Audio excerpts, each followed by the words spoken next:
I'm Lisa Kerr from Zynamic Solutions. It is my pleasure as the Data and Media Committee with Orbit to introduce our next speaker, which is Steve Pieroway.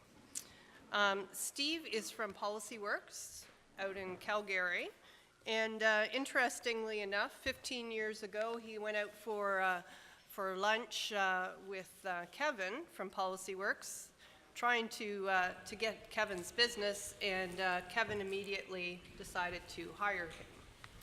So the rest is history, I guess, as they say. Steve's got a background in marketing, and he's the marketing and sales VP at PolicyWorks. He's very interested in himself and how important analytics are and how they get used in the decision-making process. He's a graduate of University of Calgary with a master's degree. His thesis was an identification-based relationship marketing model, conceptual development and empirical investigation. Yeah, we're trying to put you to sleep at the beginning. He got a number of words per longest title. Looks at how companies build stronger relationships with customers. And apparently Steve has a habit of getting ahead of himself on the slides, so he's promised to pay attention. Try my best. Thank you, Lisa. Okay.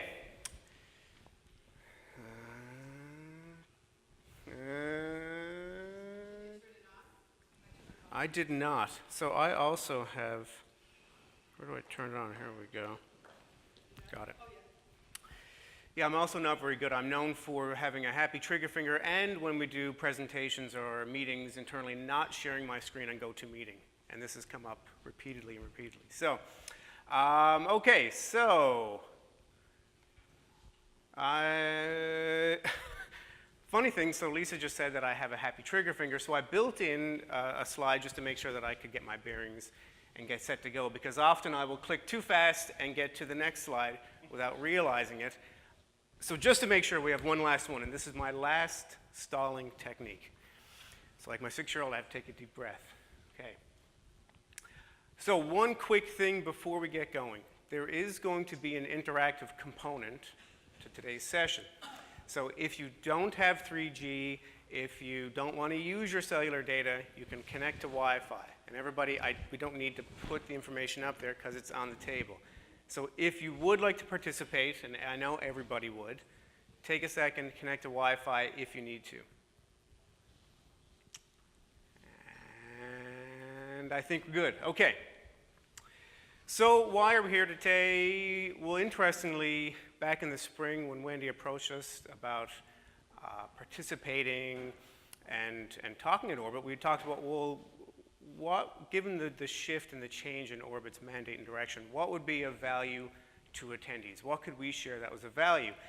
And it was interesting because we had just come off of finishing a research project into commercial lines analytics. We thought, well, maybe there's something there that we could share with everybody. But before we dive into what we learned in terms of the commercial lines analytics crystal ball, it's important to set the stage in terms of how we got to that point in that research project. So I really love the Know Your Customer theme because it applies not only to insurance brokers, companies, but to every business. I mean, every business needs to know their customer. And we set out a couple of years ago to get to know our customers better. And not just our customers, but particular profiles or personas within our customers who are insurance brokers better. So this was a typical PolicyWorks client care visit. Right? Every single client care visit we had, or customer visit, we had happy customers, engaged customers, charming PolicyWorks representatives. Okay, yes, I can see everybody saying, yeah, of course. But there was a problem. So even though everyone was really happy, there was a problem in that what we realized is that all of our visits were being held with end users, which is not necessarily a bad thing, but the problem is when you're meeting with end users all the time, you get feedback on features and enhancements.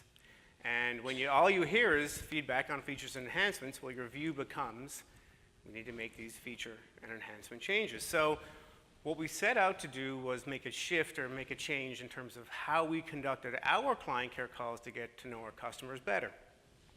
And we thought, well, we want to have management-to-management discussions so we can understand from a management perspective what are brokers doing, what are they interested in, and what's happening. And thankfully, no, that is not how the meetings turned out. That's how the meetings turned out again. Happy, smiling, engaged, charming PolicyWorks staff. Okay, just making sure we set the stage right. So the interesting thing going into these meetings, though, was that I had the perception going in that we would be talking really high-level strategy, right? We're talking with the management and the principals and the executive at broker offices, and it turns out that this group of people still want to get down to features and enhancements, right? What is the software doing now? What can it do? What will it look like in the future? So that challenged my train of thought in terms of what do principals and executives want to see. So the features and enhancements are really still important. So I need to set the stage just a little bit further in order to pay off what we're going to do down the road. So PolicyWorks, anyone? I know there are a couple of PolicyWorks customers in here. You can do a show of hands, and smiling, of course, smiling, happy, engaged. That's right, smiley, happy, engaged. So PolicyWorks, and this is not a pitch, Wendy, I promise, is a system designed to manage the complexities of commercial lines insurance. And from a data perspective, there's two types of data that we collect. The first is policy data. PolicyWorks was originally designed to be an underwriting system, so it has rich commercial lines data, underwriting information, coverages. The second set of data that we collect, or that the system collects, is, I didn't automate this one, so a lot of clicking, which is good for a trigger-happy person, is workflow data. So there's two life cycles, the marketing and the policy life cycle. So on top of underwriting and policy data being collected, there's also workflow data. And this is time-stamped as well, so it's a pretty rich, these two rich sets of data that are colliding. So this brings me back to when we would have discussions with management, and we would get down to this sort of a features enhancements level discussion. There was one theme that came up, and it kept coming up over and over to the point where we couldn't say, oh, that's a one-off anymore. It was data, right? So we're talking about data today. And it was interesting because we would hear things like, just give us the data, or we want the data, right? There's so much data in PolicyWorks, just get it out and give it to us. And we would say, do you want the data? And the response would be, yeah, just give us the data. And we say, no, you don't want the data. And the brokers, the customers would say, absolutely, we want the data. So we said, okay, here you go. There's the data. And funny enough, we had one customer that really wanted their data really bad. And we gave them the same warnings. They said, no, you don't want your data. And they said, yes, we do. So we said, okay, go for it.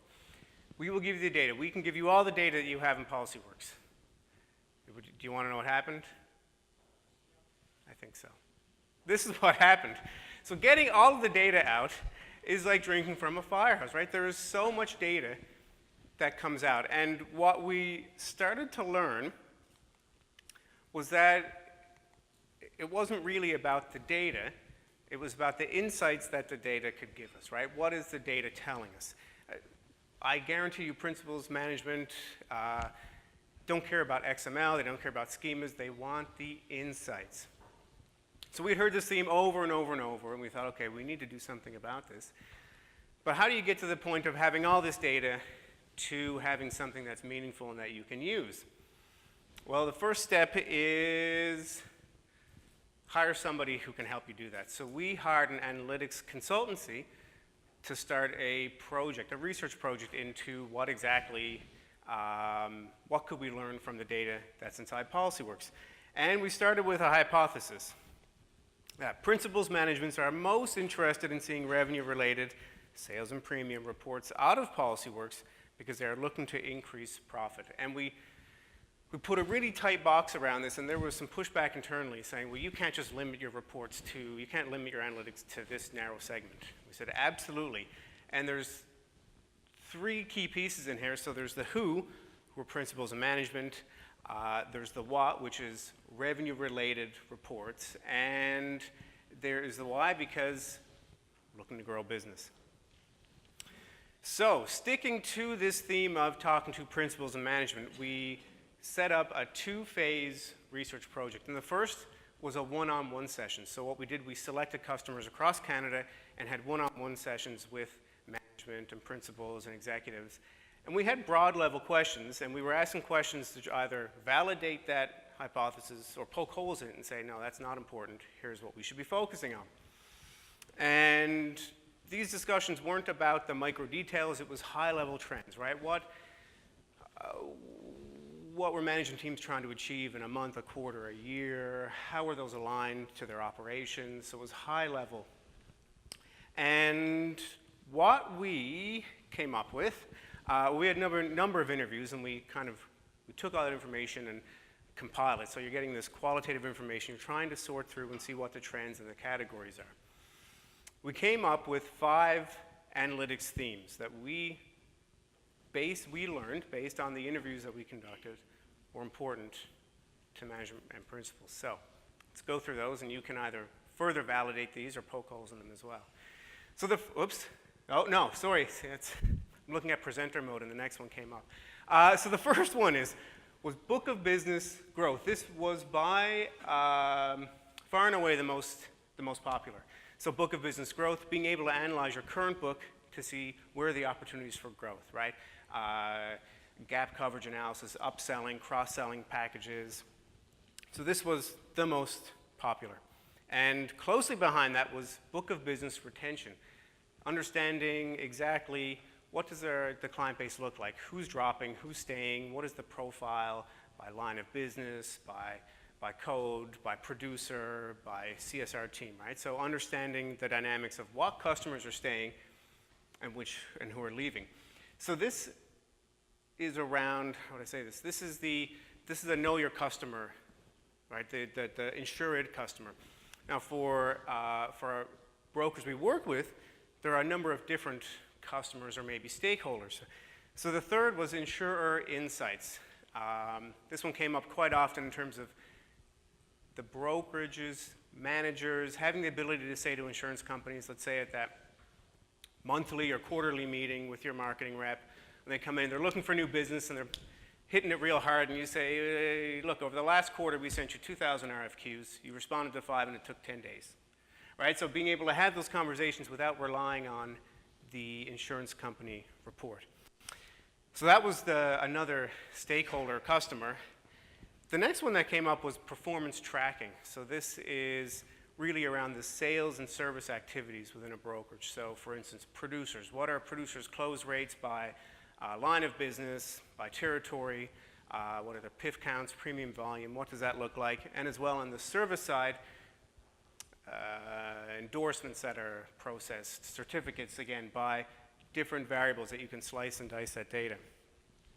And the last one, this one really surprised me, because we tend to think management operates at this 30,000-foot level. You're seeing the big trends. You're looking for that strategic direction in the macro view. And yet, across the board, everybody wanted to be able to dive right into the day-to-day, right? So how we phrased it was, if we could give you a dashboard that shows you what was happening right now in terms of the activities, would that be important? And everybody said, yeah, absolutely. So things like, what's the outstanding renewal count for this month, or how many submissions are open that haven't been closed, or proposals. So these were the 5 themes that we came up with, and maybe in the old days we probably would have taken those and said, yeah, we can build analytics based on this, but we weren't quite done yet. So what we did next was went back to the group, or this segment of our customers, and said, okay, we want to do one-on-one, or not one-on-one, focus group sessions, right? We have these 5 themes, but they're really buckets. Help us understand what should be inside each bucket. So we sent instructions out, which included this graph, and you're probably asking, why are you showing this graph? I'll get to that in 1 second. But so we sent out instructions about these virtual working sessions because our customers are across Canada, and we had to do this online. And why did we send out this graph? Well, because we gave every participant in the session virtual sticky notes. And we said, okay, you've been briefed on the themes, you understand what the categories are, we want you to tell us what are the most important things you want to see in each of these themes, the 5 themes we just talked about. And then we asked, so how the session went. There were 5 brokers represented at each working group session with 5 themes, so that's 25 iterations. And we'd send everybody off virtually and say, okay, you've got 5 minutes. Think about what you want to see. Write them down in your virtual sticky note. Come back, and we're going to get you to rank them on this graph. So the graph, the one axis was the business impact, and the other one is the value to PolicyWorks in terms of to them, right? How valuable does this make the system? So the interesting thing is, and we said, look, you have to tell us, you have to give us some scale, right? Show us how each one fits, but there has to be a most important one. And here's how the session started. Every analytic was really important.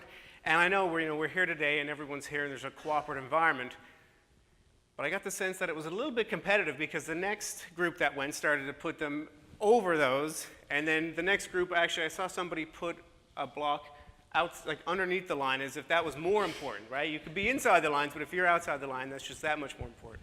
So we said, okay, no, you've really got to help us because this doesn't give us much of a framework to go from. So we said, map your ideas. And funny enough, which is interesting because we give this business impact being high to low. I don't think anyone's going to come up with an analytic that's going to have a lower business impact, right? But there's a relativity here. So we did that. We did that 5 times, like I said, with the 5 different themes and a number of brokers, and we generated a ton of ideas. So would you like to know what probably the 5 most popular themes per analytics category were or are? Yes, okay. But it's not that easy. You've got to work for it. So here's what I need you to do.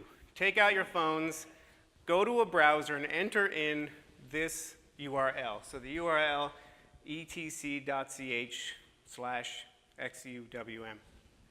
It is case sensitive. So if you don't enter in the capital letters, it is not going to work. Now, this is a risk because during demos or during presentations you don't want to do anything live, but let's see what happens.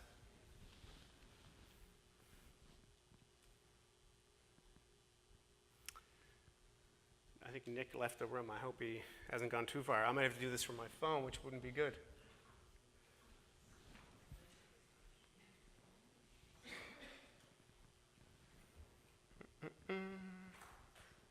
Everyone there? No? Okay, that's good, because I need time. Wendy, you don't know where... Yeah. So, or Quentin, maybe Quentin. Well, I don't know. It's Okay, so everyone ready? Looking at your phones. This is probably the one time that during a presentation someone would say, look at your phones. See, that's actually it's always, it's when you do something live like that, what can go wrong? Okay, so we had the 5 themes. We're going to get into the voting in just 1 second. After I knew a trick that I remember, Alt-Tab. Alt-Tab is my friend, I know. I work for a software company. Alt-Tab is great. No, I didn't. It's because it's on my screen here. Why is it not on that screen? I'll figure that out. So could anything else go wrong? I don't know. So a couple of ground rules before we get going. Okay, there will be 5 items. You can vote for 3. Only vote for 3. The second one is some of them might be, we don't have time to explain each one. So they might seem a little abstract. Interpret and do your best. The third one is, what's the third one? I can't remember.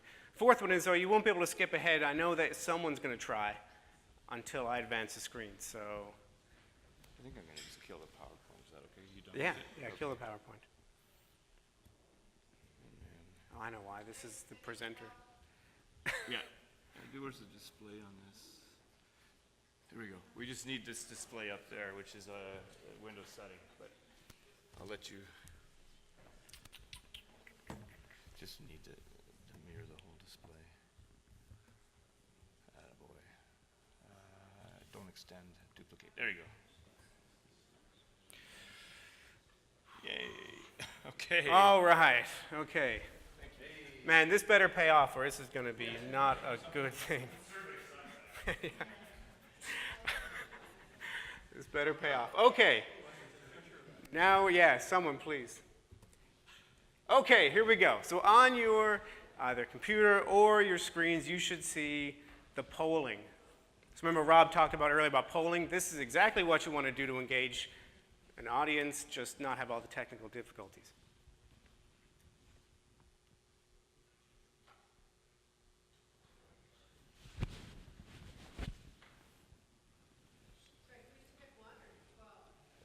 Three. You get to pick three. Pick three. Pick three.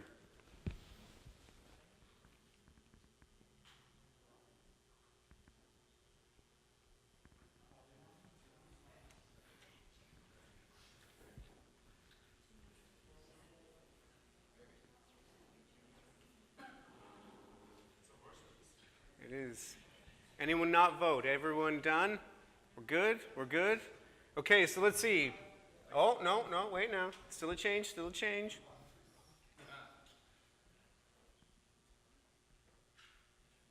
I think we've settled on three winners. Okay, so the three winners. Coverage gap analysis by, this was the other point. See when you get thrown off things? LOB means line of business. I'm sure everyone figured that out, but that was the other shorthand I wanted to say.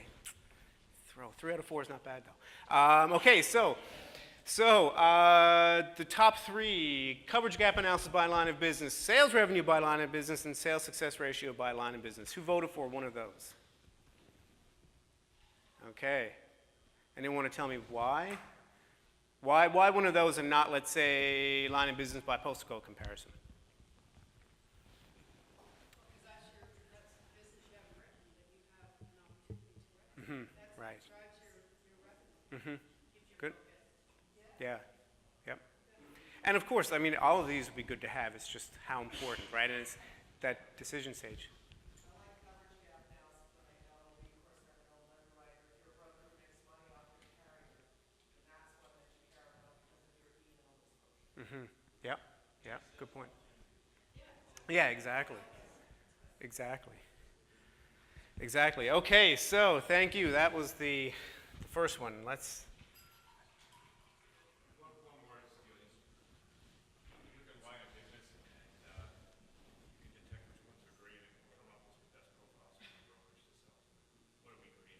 Yeah.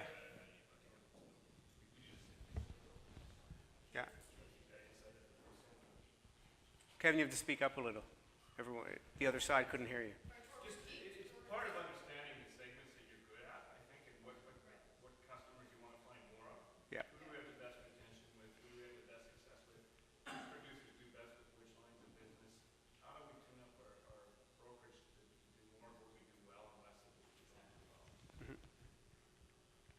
Excellent. Okay, so that was a good warm-up. It was a meaty one to get warmed up on. I should have put this one like second or third. Doesn't matter. The next one, retention, top 3 selections. So if you could learn top 3 things about your book in terms from a retention standpoint, what would they be?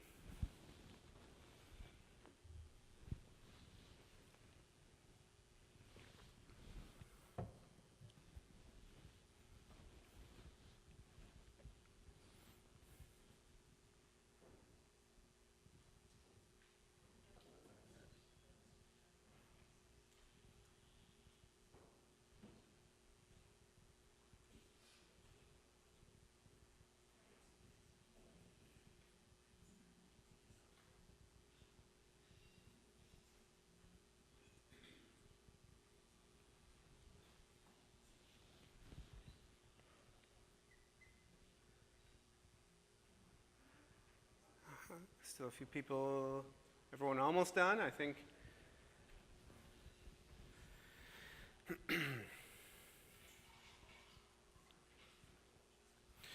Okay, so the 3 winners.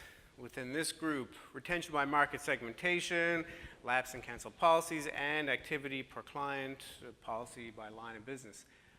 So different question. Is there something from a retention standpoint that's important to you but not up on the screen?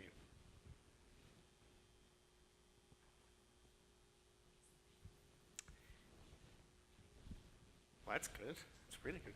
Ed? Well, just it leads to lifetime value. So if you've invested in a customer, how long will they stay a customer, and therefore how much should you invest? Yeah, exactly. And it's an interesting point, the lifetime value. When we approach the analytics, today I think there's going to be a lot of discussion, how would I say this, from a micro level, right? You think about data and the customer. Know your customer at a micro level. Does this customer like to be emailed or called? Do they prefer to be addressed by their nickname or their first name? Our approach to the analytics research we did was from a macro level to apply it at a micro level, right? So that the lifetime value, the profile of the lifetime value of a customer came out as something that was really important. All right, let's go to, so this, we talked earlier, this was about the know your customer. Let's move into the other stakeholder, which is insurer insights. So top 3 things you would want to know.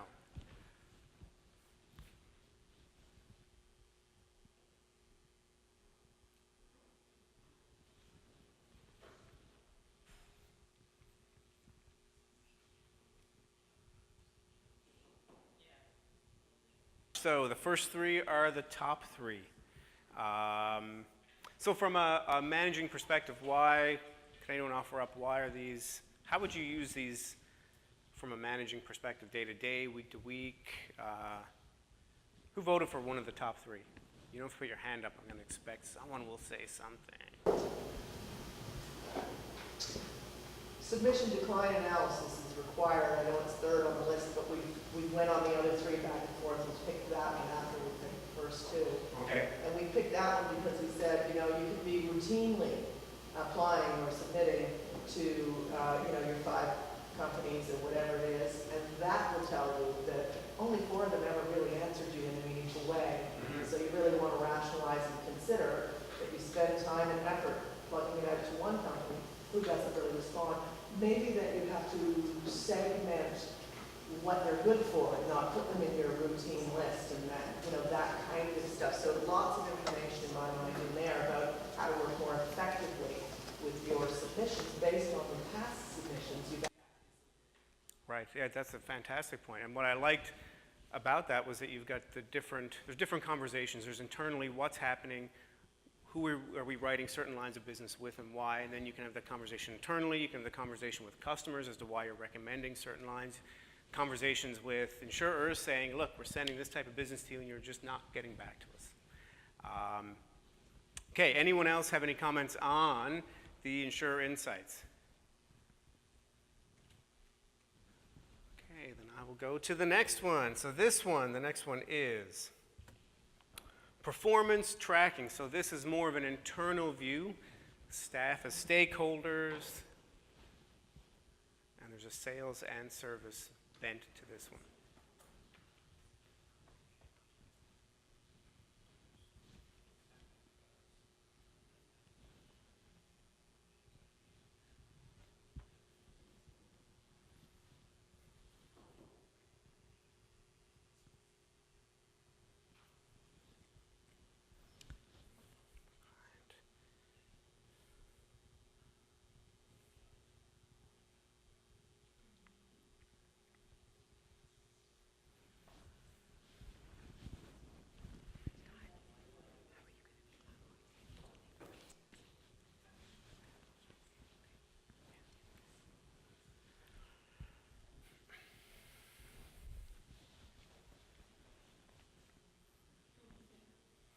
There's still some jockeying, but we've settled, I believe. So the top 3, interestingly, or maybe not surprisingly, so sales, 2 sales stats came out on top, or reports, quote to sales ratio, sales analysis, and then time spent per policy and per client. Who voted for that one? Could anybody explain why?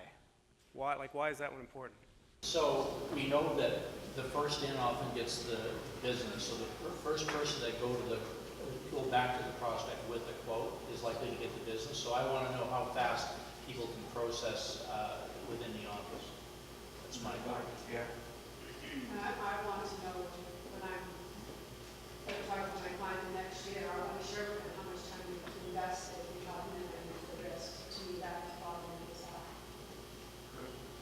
80-20.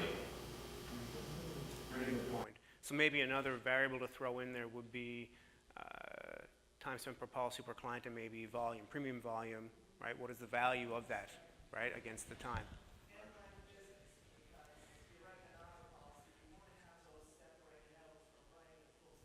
Right. Yeah. That's a great point.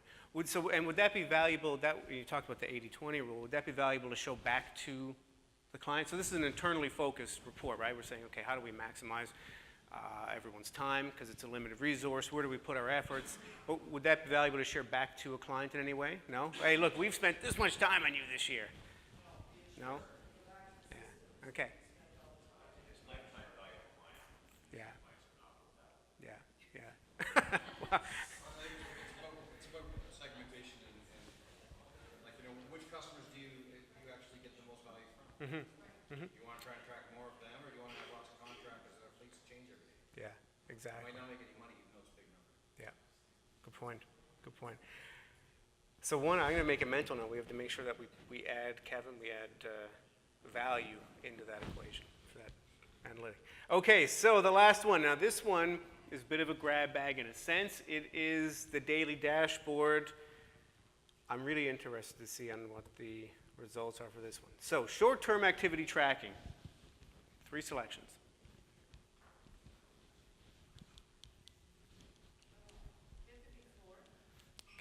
No. You could, it's like that graph when everything gets clumped together.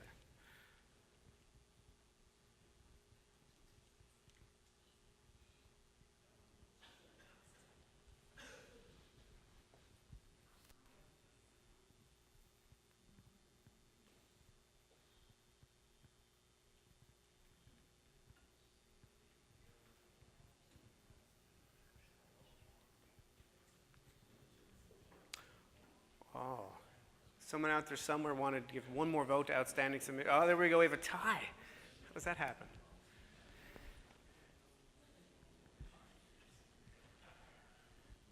Oh, we're not done yet. They're still neck and neck.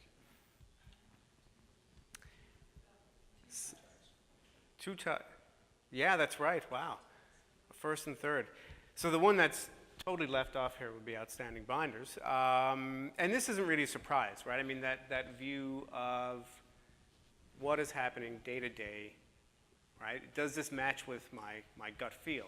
Do I think, oh, we have a ton of submissions that haven't been responded to, or we have a lot of proposals we haven't closed, right? So this is really a good measure against that kind of gut feel, and then looking at the overall trends as well. So just a show of hands, not who voted for anything, but would this type of analytic be important, this really tactical kind of activity level analytic? Absolutely, yeah. If you're going to put out a digital campaign, then come back with what's the daily tally of new quotes today. So you put out something you thought was going to generate a small business package, and all you got was one. Put out something that you thought was going to lead you to get your commercial auto, and all you got was a bunch of people cancel their own payment. So that really gives you some ability to measure if you put something out on the digital world in the quick response, because it only does this for a short time, to actually get a measurement of what you put out there and how it came back. Yeah, that's a good point. The analytics we talked about were descriptive, right? It's telling about what has happened in the past. They can be sort of prescriptive. We can look at what we need to do. But with this, it's more that the quick hit, right? You do something, ask someone to change their behavior. How does that change impact, right? How can I measure that change, and what does that look like? Okay, so that is the end of the voting. And I'm not going to go back to the PowerPoint, given all the trouble we had to get here. So I'll just do a recap. So what did we learn throughout this? The first one, data is important, but it's not always about the data in its raw form. It's what the insights can tell us. So if I had a takeaway, one of them would be really understand the business problems you're trying to solve that you want the insights into. That was the entire research project was to understand that clearly before we set out into a build phase. The third one would be start to capture data, structured data, and that would be standardized structured data, so not just policy but workflow too, because a lot of these insights come from the workflow behavior, and if you don't have a standardized way to capture that across the board, it's going to be a really messy thing to measure. And then beyond that, start to think about what analytics you want to develop, which would be like that, and then start to visualize those. If you would like, I wish Rob was here because I'm paying off what he was talking about earlier. Up here I have a postcard that has a URL to an ebook that talks about a bit about the project, the research project we went through, and has these analytics. So if you would like a copy, just come up and grab this postcard. And yeah, I really wish I'd gone back to my PowerPoint because my last PowerPoint was, Steve, this is the last one. So it's paying off the beginning, but that's okay. So that's it. Thank you very much.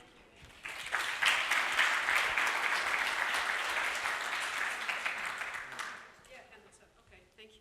There you go. I'll talk over here. So interesting, because this is a different, what you presented was a different perspective on data. So it's a different customer, right? For principles of brokerages, like you have internal and external customers. One of your customers is your folks, right? What they're doing. And I think this gets to that. I found it was really interesting.